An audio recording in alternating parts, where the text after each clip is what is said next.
This clip is brought to you by SaveWithConrad.com.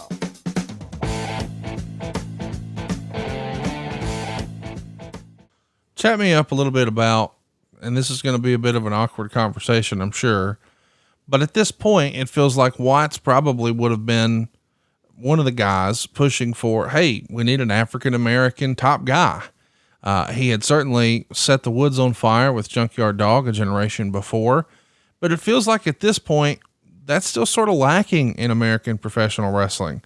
I know that WCW on the other side had tried it with Ron Simmons, and it was a great effort, and we had a lot of great matches, and it was a special moment, and it's still very important, and we value it to this day. But it didn't exactly shake out to be the top draw maybe that WCW had envisioned when they had tried this with Junkyard Dog down in Mid-South.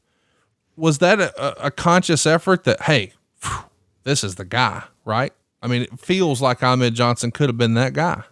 Yeah, Ahmed could have been green. He probably would have been that guy. He just, again, you take Sid, for example. Sid, you just looked at, Sid walked into a room and had that same animal magnetism. And Sid wasn't going to get 95,000 stars on his matches or what have you. But he had charisma and he had something very special about him. And it's the same thing with Ahmed. I don't think it would matter. JR would write, it was the first time that Vince had overruled the cowboy in a way where it was at least expressed to JR that Bill was upset about it. How quickly did in hindsight, do you think the powers that be, if you will, Vince McMahon realized, hey man, this Bill Watts idea, this ain't going to work?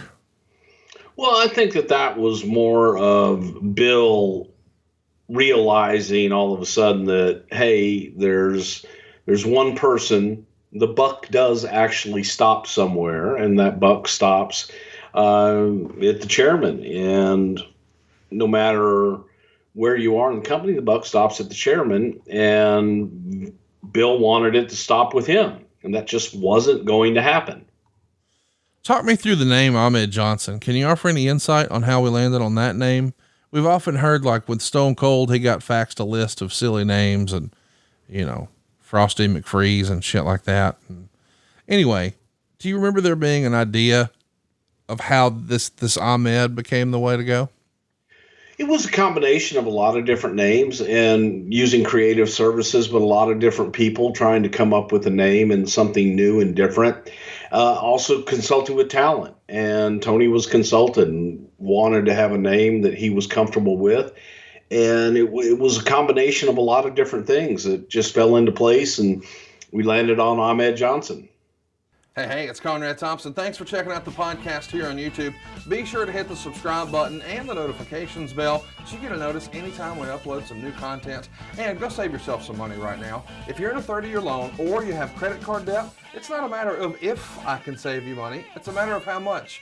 Find out right now for free at SaveWithConrad.com.